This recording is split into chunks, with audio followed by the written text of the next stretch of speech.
Hi, I'm Joseph Williams. And I'm Ebony Williams. And welcome to the family segment of Life on Purpose. Okay, yes. So Ebony and I, we take relationships very, very seriously. Even before we met each other, we're young, but we have old souls. We really do. So when we met, fast forwarding all the logistics, fast forwarding to when we first met, we talked on the phone for 5 hours. 5 hours. 5 hours. And it was the most transparent conversation I think I'd had my whole entire life. Yeah, I mean, and actually, somebody told me, because I was asking somebody prior to the conversation.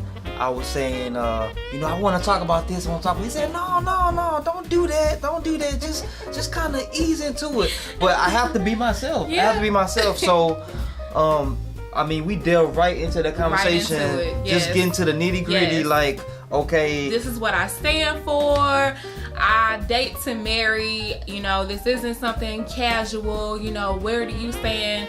And for me, as a woman, like for a man, like he came at me. Right. He came at me like, look, this is what it is, and where do you stand? And I would really have to say it was the most beautiful moment of my life, really. Yeah, it really was. So needless to say, post 5 hour conversation, we knew a lot about each other. So at the same time, right after that, we started dating.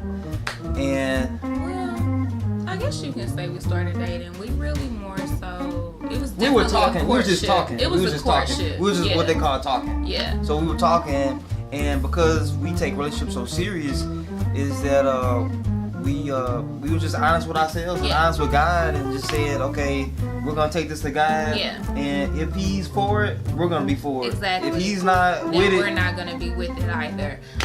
So we pretty much came into it because we really, you could really feel it. Like you hear the cliche all the time, when you know. Exactly. It was really like Exactly. that. So at the time, I refused to date. I also refused to give my number out. And so I actually had a friend at the time. She would try to set me up with people, and I would joke around, but I was really serious at the core of it. I would always say, God himself, he gonna have to talk to me, because I ain't giving my number out. I didn't care. I didn't care if you could have been a minister, preacher, pastor. You could have came up to me saying, God told me you was gonna be my wife. Yeah. I totally would ignore you. I would give people no place, no time of day. And so it was actually, I got invited to a friend's birthday gathering, to a mutual friend's birthday gathering, and we ended up going over to their aunt's house. Long story short, I ended up coming home, and as I was preparing to wrap my hair up that evening, the Holy Ghost spoke to me and told me, he's going to ask you for your number, and said it like, give it to him, dummy. And literally the next day, he asked me for my number. So what God can do, He can speak to you, to your spirit, and just let you know, give you an instinct where you know that person is for you. But in terms of the whole, well, let somebody, if I'm supposed to marry her, let somebody come up to me and give me $5. Yeah. But instead of us doing that, we decided to fast. So before we ever became a couple, we actually went on a fast, really seeking the guidance of the Lord, concerning whether we were actually supposed to be one. So we did the fast and came out of it, and the Lord spoke to us through the fast, and here we are today. Okay, so now we're starting the engagement process, and we are going to counseling and I will say this, it's very important to get counseling. Yeah. Counseling just it's like a third party that basically just give you principles and tidbits on to have successful marriage. So I definitely recommend. I really would counseling. Especially, I would suggest, if it's at all possible, really try to obtain a neutral party. Exactly. So that they can really kind of literally be on the outside and look in. We started the premarital counseling sessions, and due to the process, we stopped going to counseling sessions, and at that point, God really pressed upon my heart for us not to give up in that process. So Ebony and I, we met once a week, and we really just delineated ourselves, our backgrounds, our families. We met once a week, and I'd be like, Ebony, so how are you like your mom? What do you like about your mom? What do you not like about your mom? What characteristics does she have that you have? And vice versa. Yeah. So we went through that for, I don't know how long. Honestly, I think it was about a year. It was that long? It was. Okay. It was. So about a year, we did that. Long time. Okay, so we have to interject another thing. Yes. Ebony and I have noticed that any destiny move that you make, it's gonna come with some obstacles. It's gonna come with opposing sides. It's gonna come with turmoil. It's gonna come with all that. It does not come easy at all. Praise God. So during the year that Joseph and I, we pretty much, I guess, were in a season of counseling. Really, what ended up happening, I really had a lot of questions. I had questions that I really did not have answers to, as it pertains to, being a true woman of God, being a woman of God who is submissive to her husband. I'll deal with that later. So being a woman who is submissive to her husband, really what being a wife is, what that should really look like. So, the word says, a man that findeth a wife findeth a good thing and obtaineth favor from the Lord. But I think the thing that people really are not focusing on is that the word says a man who findeth a wife, not a woman who is turning into a wife, not a girl, no, it says a man who findeth a wife. So you first have to be a wife in order to become a wife. Come on. In order to become a wife. And with that, the Lord, he just started really working on me, really. And me too. Yeah, him too. But really me more so, because I would really have to be honest and say I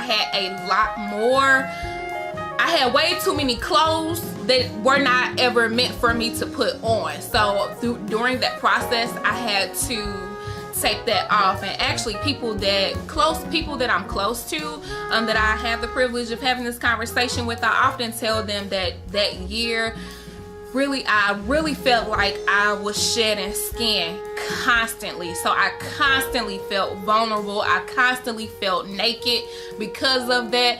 Oftentimes it would almost breed a frustration in me, but I knew that it was for the best, so I allowed it to be. One of the things about a relationship is that God, he allows himself in a relationship to reveal things. So by Ebony and I being in a relationship together, especially married now, is that she see things in me that I can't see. I see things in her that she can't see. And we help foster and cultivate a greater marriage together by just bringing those things out and dealing with those things. And it makes us a better person. It does. Naturally and spiritually. It does. It's May 2011. We get married. Happy, cause I'm happy. We are happily married. Happily married. There's a lot of people that's married, but happily married. We'll talk about that later. Okay, so we're happily married now, and all of the work that we put in prior to marriage, it definitely help our marriage stand on this foundation. And also something that we incorporate is that once a month, every month, we do what's called a family talk. I know it sounds cheesy and corny, like it's necessary. Like a old TV show. But it's necessary. Where they play the music at the end, what's the name of the show? Which one? Like Little House on the Prairie? No, not Little House on the Prairie. Full House. Oh, at the end of the show, Full House, they start playing the music and you sit down and Daddy. But so it sounds corny, but it really works. It does. And in Family Talk, we talk about our relationship with God. Yes. The vertical. It is vertical first. Then we talk about the horizontal. Yes. We talk about our marriage. We talk about how am I doing as a husband. Yes. How am I doing as a wife? We talk about all that. We talk about our finances. We talk about our goals. We talk about just everything. Everything. And it's a part of really what we refer to. We talk a lot about being intentional with our lives, and obviously, you know, being intentional with your marriage. Your marriage is not something that can be placed on autopilot. You just can't. Like, it's... So, you have a lot of couples right now, we'll deal with this in a later segment, as well. But you have a lot of couples that's married, but they're really just roommates. So, needless to say that Abby and I, my beautiful wife, we take marriage and relationships overall very, very seriously. And we just it's really our heart's desire that out of these family segments, that your family will be strengthened and encouraged. Yes.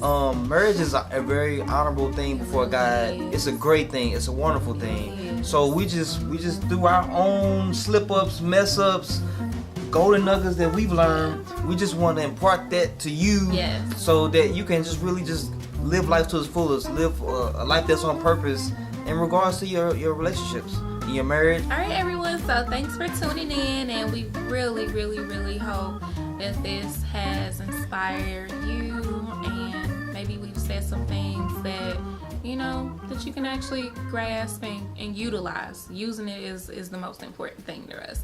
So if you like it, share, comment, whatever. We really just want you to reach your full potential in life by living your life on purpose.